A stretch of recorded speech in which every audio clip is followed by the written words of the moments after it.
Hey everyone, welcome back to the Mid-9M channel. Today we have a bone-chilling story for you. We're entering the life of a man named Edgar, who finds himself caught between the living nightmare of his dreams and the heartbreaking reality of his life. With every night that passes, Edgar is tormented by a terrifyingly consistent nightmare of his own demise. He wakes up each time, drenched in sweat, his heart racing and echoes of a gunshot still ringing in his ears. Despite the chilling fright of his dreams, his waking hours bring him no respite, filled with guilt, regret, and morally questionable choices. The lines between Edgar's dreams and his reality are blurring, and his life begins spiraling down an unimaginable path of horror. So get ready, keep your lights on, and let's journey through this eerie tale together. Stay tuned and brace yourself as we delve deeper into the dark. Edgar raised his head up from his chest, back pressed firmly into his favorite recliner, his entire body drenched in cold sweat. He stared into shadows at the edge of the living room, eyes welling with tears as he lifted the revolver slowly and deliberately to his temple. 17, he whispered to the darkness. The index finger of his right hand had already found its perch on the trigger during the weapon's ascent, during which he had hesitated no more than a second, his only concern ensuring that the angle he chose would prove fatal. He clenched his left hand into a fist at his side, steeling his will. He inhaled sharply, and with further need of neither breath nor will, he clenched his right hand. Darkness flashed brilliantly to light from the barrel of a .38 special, as the gunshot's dull thunder echoed around the room. The remains of Edgar Freeman slumped sideways in what had once been his favorite chair. The other man with him in that chamber smiled softly, the one in the shadows who had been briefly illuminated by the muzzle flare. That sallow man in the dark suit with the pale blue eyes. He smiled as everything turned gray. Edgar flailed his way to a sitting position, ripping the covers off the bed as he always did when waking up from that goddamn nightmare. After the fourth night in a row with the same dream, he had taken to sleeping with his bedside lamp turned on. After the sixth night in a row, his frenzy upon waking had sent it crashing to the floor, bulb broken and shade cracked by the impact. Tonight had been the eighth night, and as he recited every vulgarity he could recall into the inky darkness of his bedroom, he swore that today he'd find the time to go purchase a box of light bulbs. Involuntarily recalling the stranger in the dream's inappropriately sweet smile, he reminded himself to ask the clerk for their highest wattage. After a warm shower and a few minutes collecting his thoughts on the side of the bed, Edgar set about his day. Nearly tasteless scrambled eggs and coffee, which would have been merciful if it had been tasteless, comprised his breakfast, and his thoughts turned to how absurdly better Haley's morning meal would have been. Whatever other problems they had, Haley's cooking had been beyond reproach. He would regularly wake to the mouth-watering aroma of a nutritious breakfast, which she had prepared for him, usually egg whites on a wheat English muffin with a tall glass of orange juice, at least before the morning sickness had started, and kept her occupied in her prayers to the porcelain goddess for her first waking hour of every day. All this, he reminded himself bitterly, was in the past now. As the vice president of marketing for the second largest athletic apparel company in the country, and as he thought of himself, a reasonably attractive man, Edgar was more than used to the occasional flirting, both casual and aggressive, from young female interns and employees within his department. It came with the territory, and it was never anything he couldn't brush off. Thoughts of either taking it further than flirtations or reporting it to human resources very rarely crossed his mind, the former on account of his pregnant wife, the latter on account of the ego boost it provided. 1 month ago, however, Edgar began an affair with a particularly buxom college intern named Samantha. Above and below the brassiere, she had been nothing special, just a warm body to quell the urges to which Haley had been unwilling or unable to tend after entering her third trimester. Even the sex was unremarkable. Their first rendezvous took place in a motel a few blocks away from the office, the type of place with bay windows overlooking less than scenic freeway overpasses, and even the roaches used black lights before scurrying under the unmade bed. As a cursory nod to legitimacy, the establishment stopped short of offering rates on a per-hour basis, a fact known because Edgar had inquired upon checking in. After that first encounter, the two grew bolder and less discerning in their indiscretions. Edgar's office came next, and that time had been a little more satisfying, a combination of the danger and the skirt Samantha kept on at his request. But boldness turned quickly to carelessness, And Edgar was an apprentice of infidelity less than 2 weeks before Haley discovered his betrayal. Whether it was a whiff of unfamiliar perfume or a phone call from one of Edgar's jealous rejects who had spotted the two of them around the office. His adultery with Samantha was soon the topic to which Edgar returned home from work. The accusation was on her face the minute he walked through the door. He had come home late from a particularly wild romp with Samantha, and the words from Haley's trembling lips quickly disclosed exactly how much she knew. It would have been pointless to lie. She had too many details, and he too little imagination, so Edgar confessed and made a perfunctory effort to justify his behavior. She cursed him with a severity and intensity which Edgar had never seen from her before, and in her final words to him she made it clear that she was leaving, and that she would make sure he would never in his life have a role in raising their child. Despite his heartache at the prospect of losing Haley, Edgar had spent too long in a cutthroat business to take threats passively, even from his wife. He laughed bitterly and reminded her of the quality of the lawyers within his means. When he was done, Edgar said with words he instantly regretted but found himself powerless to silence, she would be lucky to get weekends and a few holidays with the kid. That was a lie, and he knew it. But at the time his main objective was to get off the defensive and regain the upper hand in the fight, maybe even make Haley reconsider her choice to leave. He would happily cut some hefty checks to a marriage counselor if it saved him from the much larger ones in the form of alimony and child support. But something in the way Haley was smiling at him suggested that he had misunderstood her intentions. And as he realized far too late, if he had been more observant, he might have noticed an empty hook on their key caddy and connected it to that sardonic grin she was wearing. She hadn't left right away, like he had expected. Isn't that always the way it works in the movies and on television? The guy comes out of the bathroom or back from the bar a little while after the fight to find the gal's suitcases dusted off and bulging with all the expensive clothes he bought her over the course of their relationship.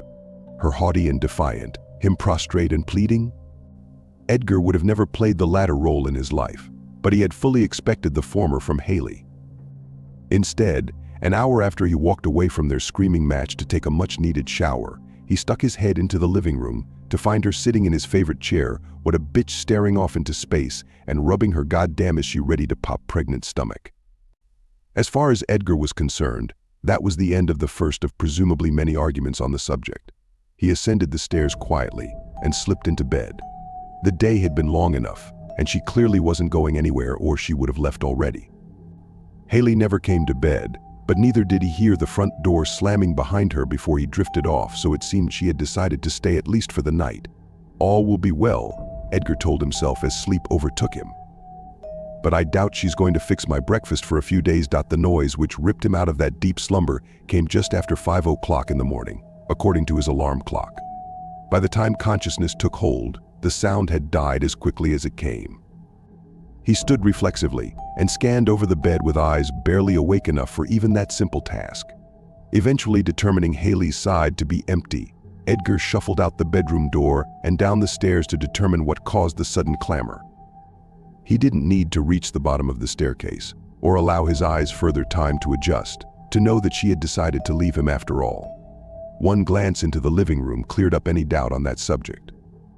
There were no bulging suitcases or haughty looks, just an unlocked and opened gun cabinet, a crimson splatter on the wall, and a steady trickle of the same beating down the side of his favorite chair and pooling on the hardwood floor beside it.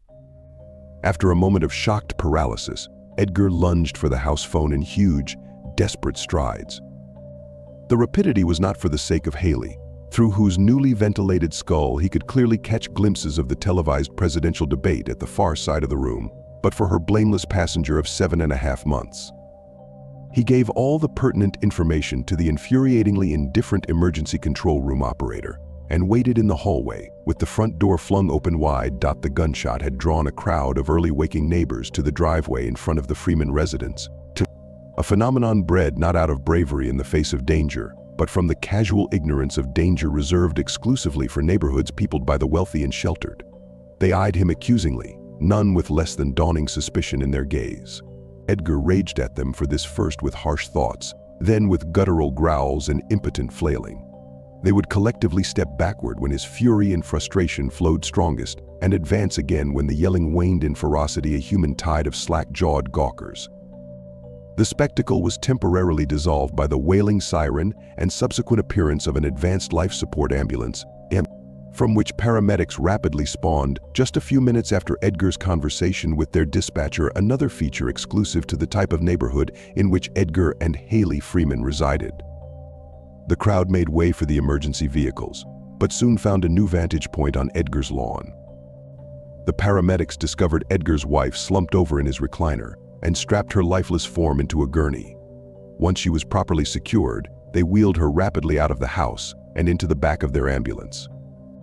Edgar jumped in as well, and there was no time to either ask or answer any questions before the crew slammed the bay doors and sped off toward the county hospital. Between checking vital signs and attempts to keep oxygen pumping into the corpse of his wife for the sake of her unborn child, Edgar noted the cautious glances being shot his way by the paramedics, as well as the blue flashes from multiple police vehicles following close behind the ambulance. "I didn't have anything to do with it," he wanted to say to scream, but in the back of his mind he knew that was just a degree or two away from being precisely the truth, and so he remained silent. He had thought they would throw the handcuffs on him as soon as they arrived at the hospital, but instead the throng of police officers just explained they would wait with Edgar while the doctors did what they could for the baby and maybe get some information from him if he felt up to talking.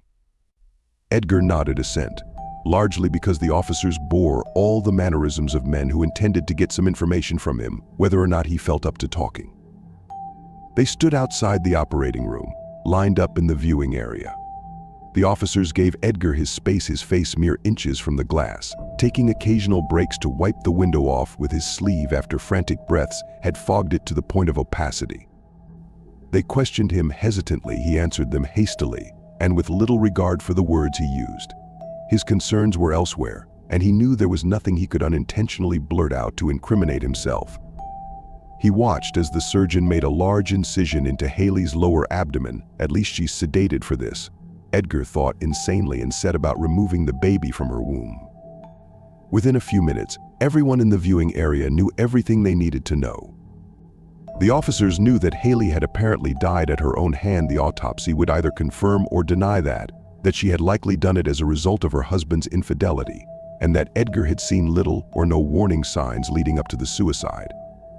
Edgar, meanwhile, knew that the baby was alive but fading fast, that the baby was a boy. They wanted the gender to be a surprise, one of the few things on which he and Haley never disagreed, and that the baby was being placed in an incubator as a last-ditch effort to save its life. Edgar stood outside the room, the police now keeping an even more respectful distance as he watched his infant son die. There was little commotion about it, and little the doctors could do to prevent it. The child's eyes opened once the entire time, and the next thing Edgar knew, they were pronouncing the time of death as 5:46 a.m. They just cut him out of Haley at 5:29, Edgar thought frantically. My son was alive less than half an hour. I didn't even have time to name him. A girl and Haley names him, a boy and I name him. That was the promise we made, since we couldn't even fucking agree on names. Edgar slammed his fist against the wall and distantly felt his knuckles grinding. As he fell to his knees, his hand hurt far less than the scalding hot tears welling behind his eyes. That was 2 weeks ago. Today, Edgar ate nearly tasteless scrambled eggs and drank coffee that would have been merciful if it were tasteless. 8 nights now he lived with the nightmare of killing himself, destroying any semblance of sleep. 8 nights now he lived with the man in the shadows of that nightmare smiling at his decision to do so. Light bulbs, a huge box of them, highest wattage the hardware store sells, today after work. Edgar again reminded himself of the errand as he threw on his jacket and walked out the door. Work went much the same as always, only with the added distraction and morbid water cooler fodder provided by his wife's suicide. It was annoying. More than anything, Edgar first became consciously aware of a man's form standing just outside the threshold of his office's open doorway when he glanced at the clock to determine exactly how far into the night he had been lost in paperwork. He came to work at dawn and knew it was now certainly dusk, at a minimum. The day had been typical office fare for the return of a bereaved coworker, mindless platitudes and weightless sympathy. Empty words from the empty hearts of people paid just enough to pretend to care, but not enough to do so convincingly. There was no telling exactly how long the man had been silently standing in the darkness of the hallway, but Edgar recollected the first vague feeling of being watched a few minutes prior. Everyone but the night shift security guard had left hours ago, giving him a welcome respite in which to concentrate and catch up on missed work. Or so he had thought, until this new interruption. "Hello," Edgar hesitantly greeted the interloper, fearing the inevitable next in a long line of ham-handed jabs at emotional consolation. "Evening, sir," the reply came, grating and phlegmy, his eyes still attempting to adjust to the drastic change from the brightness of his office to the hallway illuminated only by the ambient moonlight leaking in from sporadically placed windows. Edgar judged by the unfamiliar voice that this was either a stranger, a vendor, perhaps, or a colleague with a particularly nasty cold that he'd better not be spreading around. "Step inside. I've been burning holes in my retinas under this lamp for the past 2 hours. I can't see a damn thing out there. Really can't stay," the man intoned, practically gargling, just passing through. "Yeah, I know what you mean. It's been quitting time for ho. Have we met?" Edgar's eyes had begun to adjust, and he grew uneasy. The stranger was still dim and blurry, but clearly wearing a dark suit of indeterminable quality. Another minute, and it would be clear if this was some sort of tight-assed internal auditor from the 14th floor, or another detective sniffing around after Haley's death. Whoever it was, the suit betrayed him for a stranger. Fridays around the office were always casual day, when even the senior executives wore polos and khakis. The man was showing no signs of leaving, so Edgar made his eyes next mission determining whether or not he had one of those idiotic access badge lanyards they all had to wear around the building. "I'm new. I'm a messenger. I'm here to deliver a package." Edgar cocked his head, dubious. "A courier in a 3-piece suit? Pull the other one? No badge either." Edgar did not reply, hoping the process server, Jehovah's Witness stranger, would state their business and move along. "You work such long hours. Don't you miss your family, sir?" A knot materialized in Edgar's throat, and he sat bolt upright in his chair. After the initial shock wore off, Edgar softened his posture, quickly convincing himself of the question's innocuous nature. A labor union representative, of course. He slipped in here to try and play on some suit's delicate sensibilities, blather about unpaid overtime and kids tucking themselves into bed. Just trying to get us to abolish our non-unionizing clause with factory workers. I receive fair compensation for the work that I do, as does everyone in our employ. So no, I'm fine, really. Thanks, that should get the point across, he thought with a certain grim satisfaction. "Oh, I'm sorry to hear that. Well." The stranger turned slightly as if to leave, paused, and leaned his head inside the office for the first time. "They certainly miss you." The words scraped like icicles up the length of Edgar's spine, gripping his skull with tendrils as cold as the grave. The face was gone from view as quickly as it came, the form of the man as well, but the hideous visage remained burned into Edgar's brain, and in the recesses of his mind he was acutely aware that it would be etched there until his dying breath. The eyes were of a milky blue so pale and distant they suggested blindness, but met Edgar's with an unerring gaze that insisted they saw him very well indeed. The rest of the face was unburdened with such signs of vitality. His skin was sallow and sickly, and even at a distance it appeared to be the texture of well-worn leather. The man's cheeks and eye sockets were sunken, the flesh drooping loose in these places, yet drawn tight against the skull around his forehead and mouth. Gaunt and cadaverous, every feature from the greasy, matted hair to the quivering waddle of flesh when he spoke was identical to that of the dark stranger in Edgar's recently acquired nightmares. But everything else was peripheral to the all-encompassing terror which he felt at seeing those damned eyes. There was something unpleasantly familiar in them, something horrible which he found himself powerless to name or explain.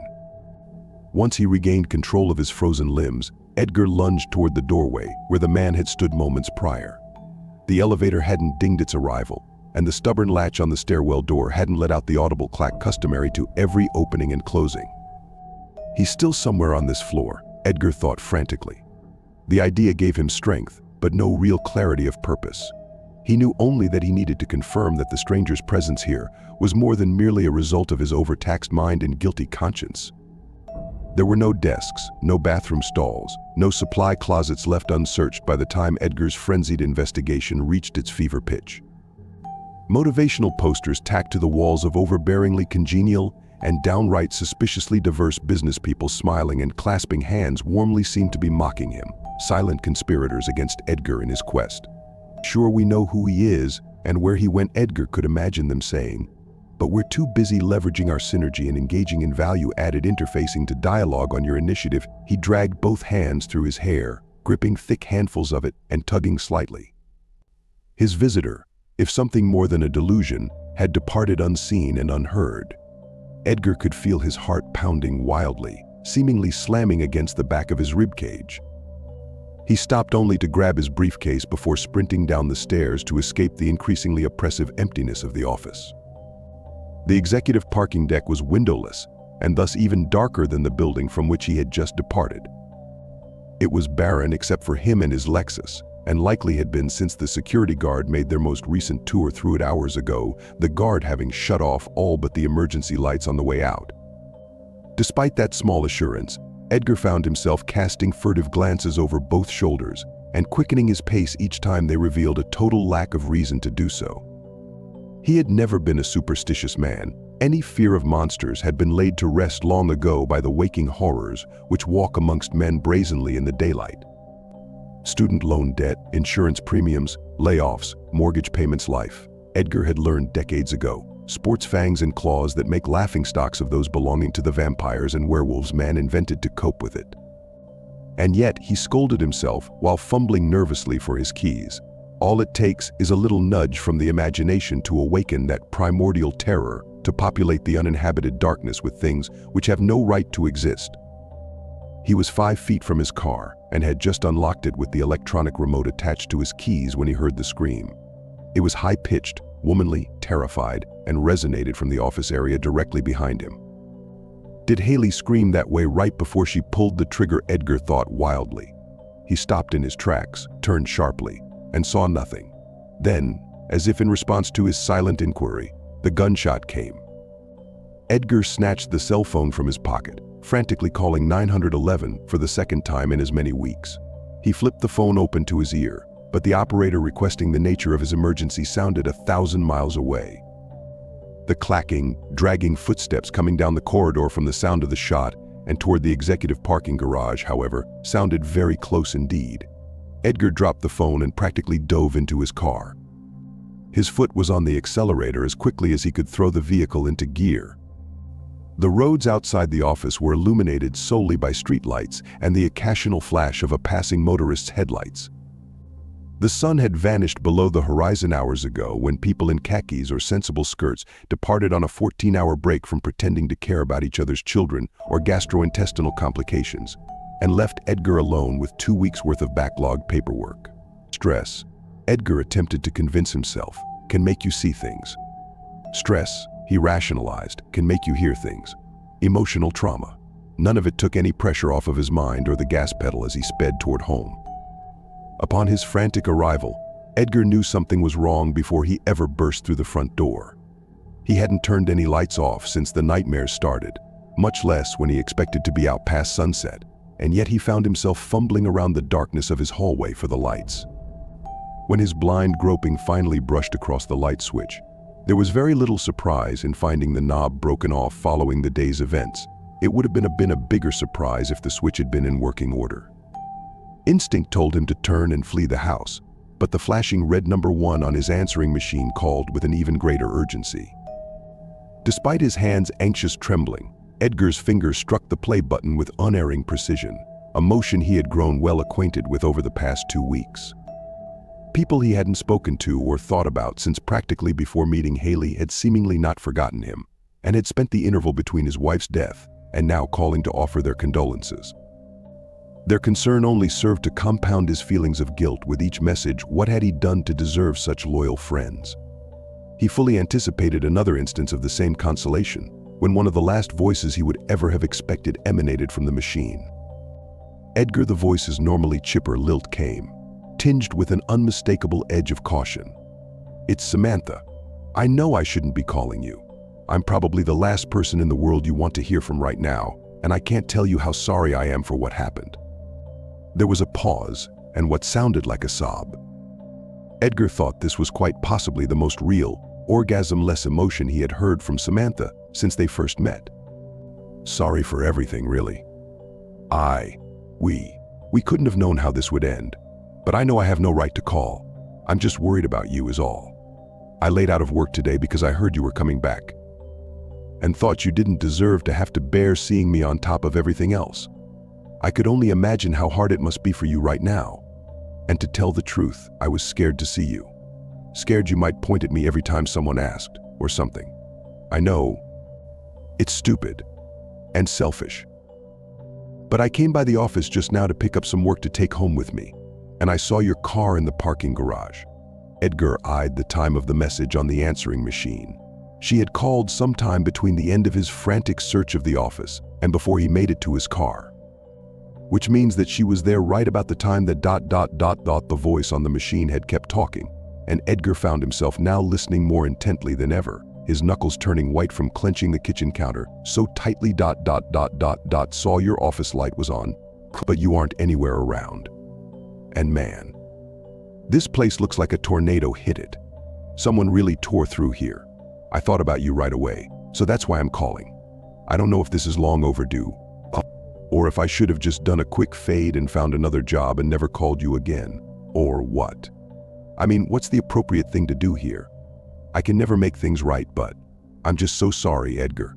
Please call me back when you get this. I miss. Miss was the last word spoken by Samantha, unless one counts a blood-curdling scream, following which came the sound that silenced whatever would have come next. The gunshot rang out like a thunderclap and lost none of its horrible potency on the way through the phone lines to Edgar's answering machine. The ensuing silence was deafening, and Edgar stood rigid in front of the machine, bent forward and staring at it intently, as if he expected it to begin displaying visual clues as to what had taken place. He got audio instead. Miss you, yes. You are very missed, indeed. The male voice, undeniably the same as earlier that day, gargled as it chuckled into the receiver. The machine beeped, and a solid red 0 informed him that he now has no unheard messages. But to Edgar, the 0 represented far more than that. It seemed almost an answer to not just how many messages he had, but to every question that mattered. What, why, who, how, what's left, what matters, what will tomorrow bring? Nothing but 0, of course. Just a big blood-red negation. Edgar released his death grip from the counter and groped his way into the darkness of the living room. He passed another light switch on the way, noted with no real interest that the switch had been broken off of this one as well, then flopped down into his favorite recliner. I have had, Edgar whispered into the emptiness of the house that would never again be a home. A very tough month. The answer to his presumably recipientless statement came in the form of a chuckle from a dark corner of the chamber. Edgar felt every muscle in his body go tense, and he lost all control of his bladder. He could not possibly have cared less about the latter. He merely stared into the darkness and waited for whatever must come next, as the warmth spread across the front of his pants. The man in the shadows stepped forward, and Edgar winced away, sinking as deep into the plush chair as he could dig himself. The stranger, simply put, had gone from looking like his flesh was preparing to free itself from its earthly prison to actually having accomplished the task. Edgar was staring at the face and body of a man who had begun to lose some very respectable chunks of himself. Like butter melting in a warm room, some of it actually sloughed off as he made a methodical exit from the darkness. I know you're wondering why I'm here, and why the past few weeks have seen your life seemingly spiral out of your control. At this point, it comes down to fate. Fate is like playing tug-of-war with an adversary significantly stronger than you. There will always be times when you feel the rope inching your way, your heels dug in, and your earnest exertions yielding the result you've worked so hard for, the victory you know you deserve. But even the times in which you feel the most control, the firmest ground, those are merely your opponent adjusting its grip. But this doesn't preclude what you might call free will. The choices people make are what set fate in motion, and those are the pivotal moments. He paused. Then, seemingly as an afterthought, like you, renting that motel room. Very few things from that moment to this one have been in your control, and none of them of any consequence. Your whore is dead now, and killed by your own gun. Her right eye looks a great deal like your answering machine, now. Just a big red 0. No new messages. By dawn, you'll be in a cell. Your wife found out about you and the whore a few weeks ago. Maybe she took her own life, maybe you had a role in that. The whore, though, she was murdered. There's not a jury in the world for whom your guilt is anything but a foregone conclusion. Why Edgar breathed the inquiry flatly, incapable of inflection. He had never felt so tired, so completely drained and hollow in his entire life. With each word, the pale stranger spoke a deep burning emanated from every muscle in Edgar's body, and yet the frantic scurrying of his mind remained as strong as ever. Desperate to place those eyes he felt he knew so well. Why what? Why did you stray from the wife who once loved you? I couldn't help you there. Not that knowing would change anything for either of us. But that isn't the most important why for you, is it? You want to know why this is happening to you, why I'm doing this. But for some reason you're afraid to ask me who I am, the true question behind the why, to which I can only say that you must answer for both of us. The stranger resumed his lumbering gait towards Edgar, halting and awkward as he tottered ever closer. Edgar's mind was drawn deep inside of itself to access the half-recalled memory of something he saw years ago in a mid-dawn walk across the parking lot on his way into work. A tattered salt and pepper moth, deceased at the base of a light pole, a coroner's inquest doubtless would have revealed an acute case of banging oneself repeatedly into a dome-like miniature plastic electrical sun. Then came a stiff breeze which sent the moth airborne, flapping and tumbling toward Edgar's path through the parking lot. The breeze settled, and the moth resumed being a body perfectly at rest, as all dead things should, Edgar reckoned, unless acted upon by an outside force. An unseen force, in the case of the moth, and Edgar again reckoned, in the case of the man now standing before him. Because in his movements, Edgar saw that moth very clearly. These were the movements of something which once lived and was now being acted upon by an entirely different unseen force, one which could only approximate the mechanisms of the vessel it now controls. The wind had been the name of that force driving the moth back into a perversion of life, but to name the force which could do the same for a man. After a moment of silence which seemed to stretch for hours, Edgar met the stranger's pale blue eyes with the last shred of courage he had. Death. Then, a little more confidently, your death. The stranger laughed uproariously, his gaunt frame convulsing with the rhythm of his dry, wheezing cackles. The withered flesh of his face stretched away from blackened gums and all too white teeth in the most hideous approximation of a smile Edgar could have ever imagined. After his laughter subsided, the dark man spoke, wiping away tears which were not there. You misunderstand me. It wasn't my intention to be cryptic. I was merely requesting that you provide me with a name. This body, I'm approximating. It's the body I might have had I lived to grow into it. But the eyes, they're the windows to the soul, so they say, and I had hoped you would remember mine. I forgive you, though. You saw me only briefly and under duress. But you were supposed to name me. Dying without a name was the worst part. Comprehension more horrible than the bewilderment had ever been began to spawn in Edgar as an icy, all-encompassing chill washed over him. The man clapped him gently on the shoulder and leaned in close, placing 4 pounds of cold steel into Edgar's open palm. I told you I was a messenger, and now my task is done. Mom asked me to give you that. She says to hurry. She promises not to be too hard on you if you come home quickly. Edgar quivered helplessly. His eyes had begun to water and burn, searching for any sign of consolation in those of his son. He parted his lips as if to speak, but could not find the words. His silent please response came in presumably the most compassionate tone manageable by his visitor. It's not terrible there. It's just the corpse thing's head cocked to the side. A very boyishly quixotic look in those pale blue eyes. Gray.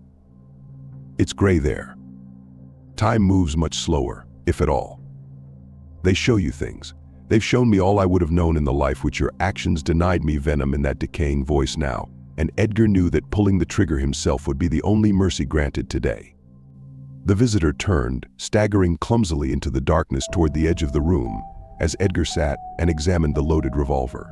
His would-be progeny had almost completely exited from sight, and spoke without any discernible emotion. One more thing. After they cut me out, how long did I last on that incubator? She doesn't know, but I thought you might. I tried my best to hang on, but it couldn't have been long. 15 minutes? 20? Edgar raised his head up from his chest, back pressed firmly into his favorite recliner, his entire body drenched in cold sweat.